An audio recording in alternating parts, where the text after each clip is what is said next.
this battle against the war on drugs. This week, you know, when you see Pat Robertson coming out for the legalization of marijuana,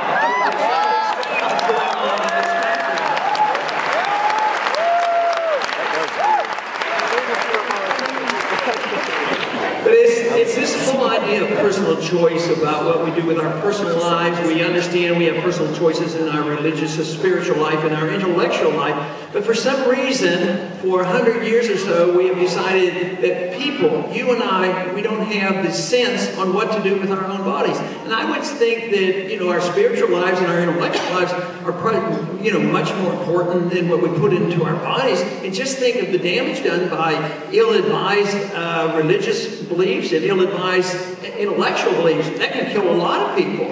So this is...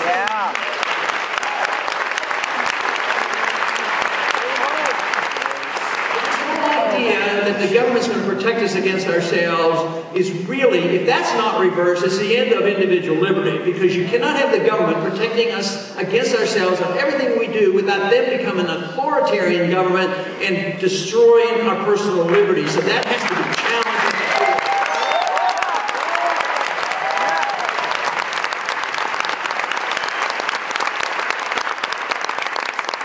Not only do they not let us make our choice about what we put into our mouths and our body, they have taken away some other choices. I think it's rather disgusting that we can't even pick our own light bulbs to buy.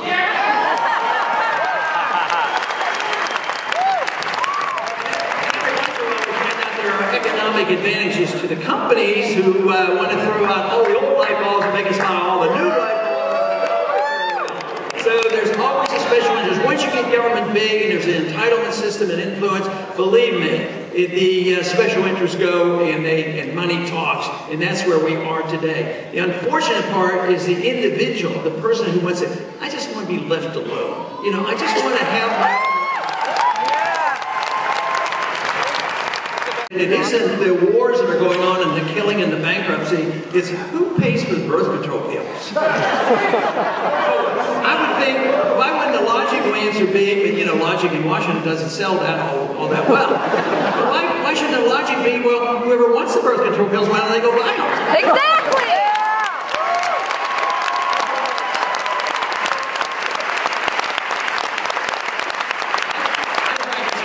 For actually 30 years in OB, and I prescribed a lot of birth control. The subject never came up, but that was in the old days when medicine was different. It was a doctor-patient relationship, not the government and the insurance companies and the drug companies and the corporations.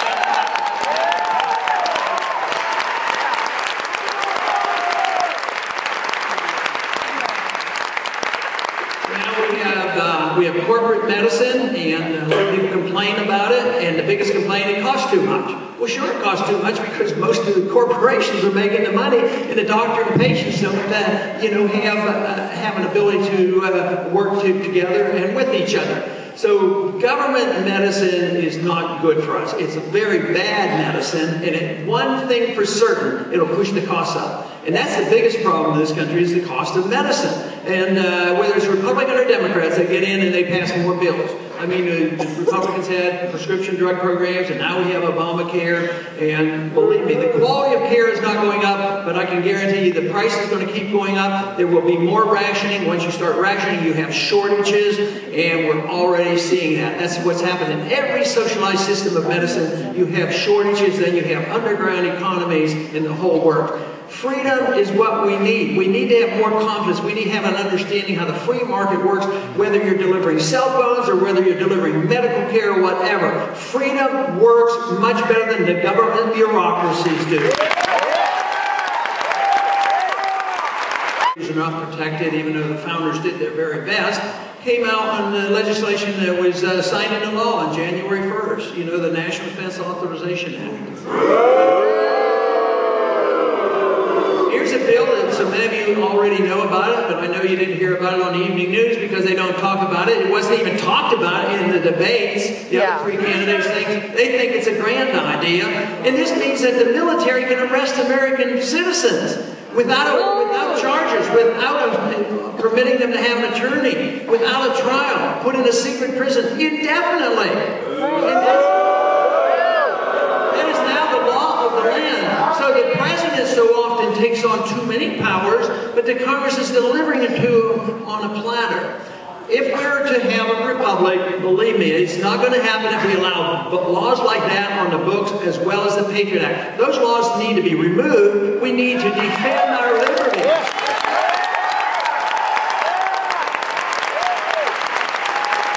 Anyways, we have been an exceptional nation. I think we have exceptional values. But this whole idea that we can force that on other people just doesn't work. Now, if we want to spread our exceptionalism, what we should do is have a sound economy, sound money, civil liberties, peace, and then set the example of the world, and then they may want to emulate us. That's a much better.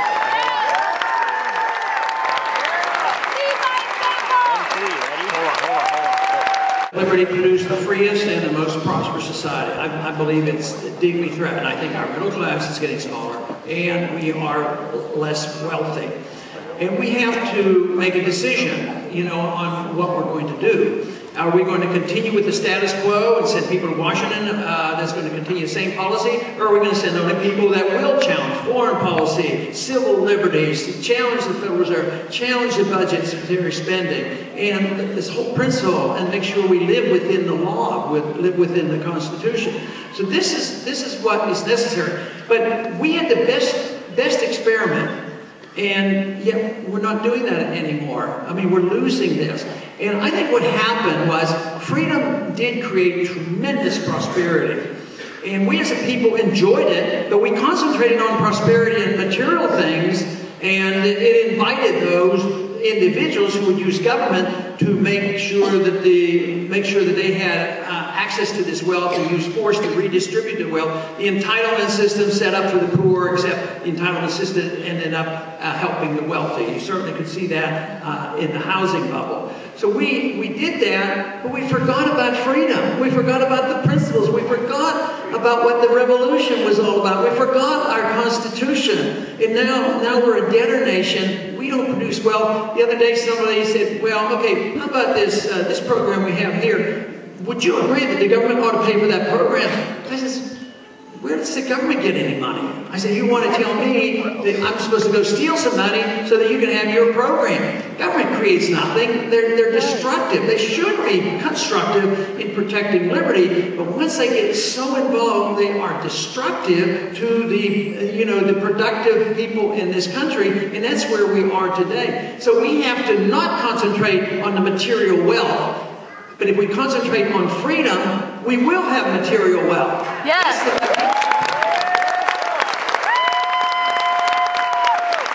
Be poorer, I would want my own life. Amen.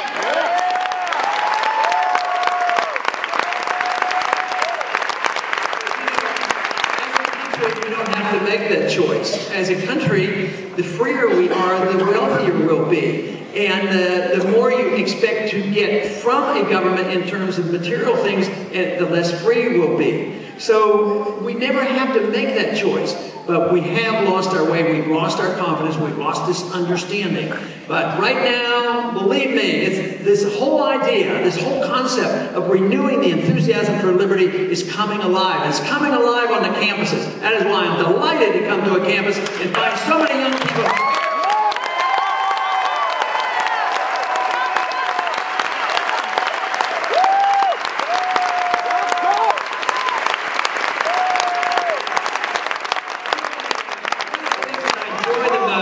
Over the years, in the earlier years, parents would bring young people, high school and even college people, to the office and say, all right, this is your civics lesson today. I want you to meet the congressman. And they would be sort of dragged along. But that hasn't happened in the last 5 years. Now, the young people come along and they drag their parents in.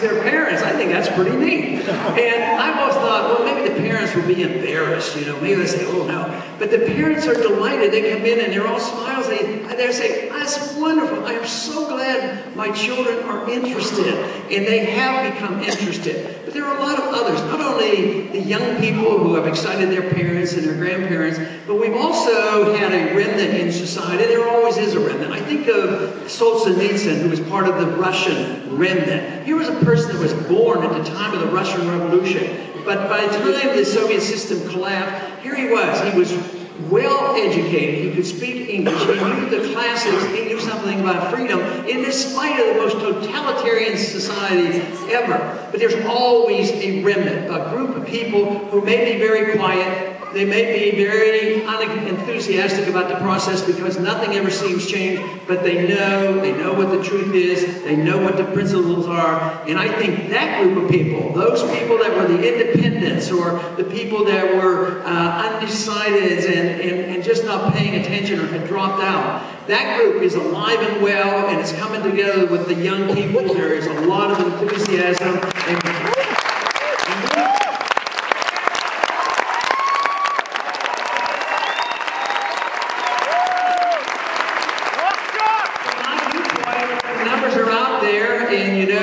We do understand that it doesn't take an absolute majority to change things. It takes an irate, tireless minority. Thank you, Dr.